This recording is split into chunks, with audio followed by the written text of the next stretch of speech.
Hello friends, welcome to my channel facts to you.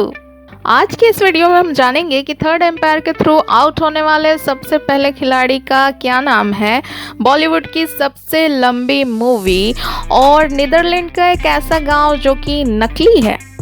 तो चलिए शुरू करते हैं। फैक्ट नंबर 1, क्या आपको पता है कि कुछ एक काले भालू ऐसे भी होते हैं जो अपना रंग बदल लेते हैं? जी हाँ, आपने सही सुना। काले भालू अपना रंग बदलकर वाइट भालू में कन्वर्ट हो जाते हैं और ये बहुत ही रेयर केसेस में होता है। साइंटिस्ट भी इस चीज़ का पता नहीं लगा पा रहे हैं कि ऐसा होता क्यों है। उन्हें लगता है कि ये उनके पास कोई सुपर नेचुरल पावर है जिस कारण वो ऐसा कर पाते हैं। फैक्ट नंबर 2, क्या आपको पता है कि वुमेन वर्ड जो हम लोग यूज़ करते हैं वो किस शब्द से लिया गया है? वो लिया गया है वाइफमैन से, जिसकी स्पेलिंग है WYFMAN, वाइफमैन, जिसका अर्थ होता है वाइफ ऑफ मैन। उसी से बना है वुमेन। फैक्ट नंबर 3, क्या आपको पता है कि ब्रेन और माइंड दो अलग अलग चीज़ें होती हैं, यानी कि दिमाग और मन दो अलग अलग चीज़ें होती हैं और साइंटिस्ट अभी तक ये पता नहीं लगा पाए हैं कि ये जो मन होता है यानी कि जो माइंड होता है वो ब्रेन के किस हिस्से में होता है। इंटरेस्टिंग। फैक्ट नंबर 4, आप सब तो ये जानते होंगे कि आम हमारे देश का नेशनल फ्रूट है और इसका ओरिजिन भारत ही है। ऐसे प्रूफ मिले हैं कि आम हमारे देश में 5000 सालों से खाया जा रहा है। पर आम और आम के पत्तों का जिक्र हमारे वेदों में भी किया गया है। इसका मतलब हम आम का मजा 5000 सालों से भी पहले से ले रहे हैं। लेकिन क्या आपको पता है कि भारत के बाहर आम का पता कैसे चला? तो मैं आपको बता दूं कि राजा हर्षवर्धन के टाइम में 632 से 45 के बीच में एक चीनी यात्री आए थे जिनका नाम था हुएन सांग। उन्हीं के थ्रू आम का पता पहली बार भारत के बाहर भी चला। और क्या आपको पता है कि अमेरिका को इसका पता कब चला? तो अमेरिका को आम का स्वाद चखने को मिला 18th सेंचुरी में। नंबर 5, ब्राज़ील में एक सर्च इंजन है इकोशिया नाम का। वो अपनी नेटवर्थ का 80% डोनेट करता है सिर्फ ब्राज़ील में प्लांटिंग के लिए, और ये बहुत अच्छा भी है क्योंकि ब्राज़ील जैसे गर्म देश को पेड़ और हरियाली की बहुत ज़रूरत। फैक्ट नंबर 6, 100 का मतलब 100 होता है ना? लेकिन ये 100 शब्द जो है वो लिया गया है 100th से, और 100th का मतलब 120 होता है, ना कि 100। कमाल है। फैक्ट नंबर 7, क्या आपको पता है कि बॉलीवुड की सबसे लंबी मूवी कौन है?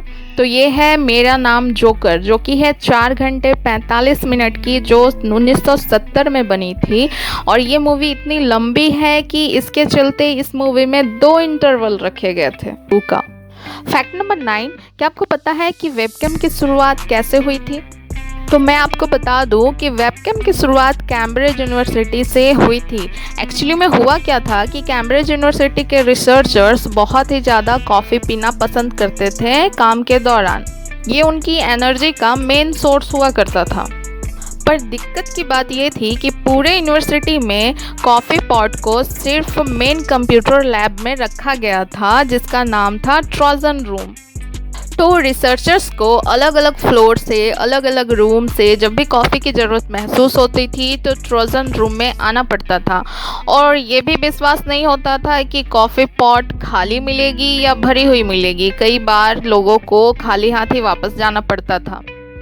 अपने इम्पॉर्टेंट रिसर्च को बीच में छोड़ के कॉफ़ी के लिए आना और फिर खाली हाथ जाना बहुत ही फ्रस्ट्रेटेड था।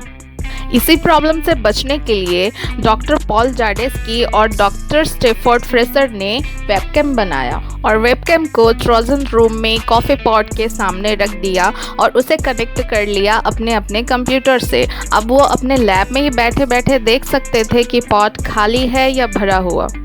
और 1993 में वेबकैम पूरी दुनिया के लिए अवेलेबल कर दिया गया।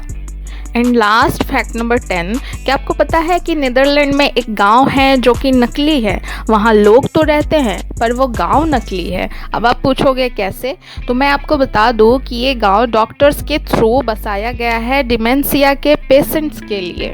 डिमेंशिया एक ऐसी बीमारी होती है जिसमें ब्रेन डैमेज हो जाते हैं किसी इंजरी के कारण या फिर डिजीज़ के कारण, और इसके साइड इफ़ेक्ट ये होते हैं कि इसके पेशेंट्स या को लैंग्वेज प्रॉब्लम हो जाती है, या तो बोलने में या लैंग्वेज समझने में प्रॉब्लम होती है। फ्रिक्वेंटली इनके बिहेवियर चेंज हो जाते हैं, इमोशनल प्रॉब्लम होते हैं और ये ओवर थिंकिंग करते हैं या थिंकिंग प्रॉब्लम होती है। और ऐसे पेशेंट्स को खास ऑब्जर्वेशन में रखा जाता है। इसलिए हॉस्पिटल्स में ऐसे पेशेंट को कैद करके रखा जाता है, जो कि डॉक्टर्स को इन पेशेंट के लिए बहुत बुरा लगता था। इसलिए उन्होंने ये गांव बसाया ताकि ऐसे पेशेंट खुल के एक शहर के जैसे रह पाए, इन्हें कैद ना करना पड़े और इनकी लाइफ भी वैसे ही हो जैसे नॉर्मल लोगों की होती है। इनकी फैसिलिटी के लिए इस गांव में शॉपिंग मॉल है, सिनेमा हॉल है, रेस्टोरेंट है और पार्क भी है। चौड़ी चौड़ी सड़कें हैं और घूमने के लिए काफ़ी सारी जगह है। यहाँ पे बाहर की गाड़ियों का और बाहर के लोगों का आना मना है। सिर्फ वही लोग आ सकते हैं जो पेशेंट्स के फैमिली हो या केयर टेकर हो। कितना अच्छा है ना। तो फ्रेंड्स, ये वीडियो आपको अच्छा लगा हो तो आपको पता ही है क्या करना है, और ऐसे ही और मेरे वीडियो पाने के लिए चैनल को सब्सक्राइब ज़रूर से कर दे। Have a nice day, bye bye.